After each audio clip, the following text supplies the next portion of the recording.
Hello mga Mars! Day 90 na tayo today sa low carb diet. Umalis nga pala kami today ng mga kids.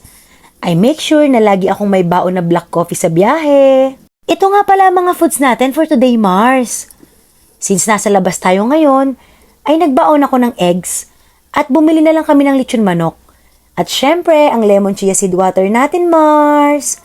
Hindi ko na din pala natap ang fasting app ko.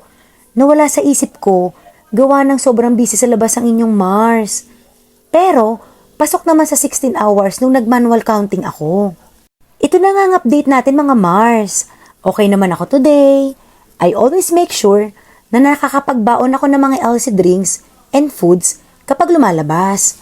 Para as much as possible ay maiwasan ng mga high carbs na pagkain.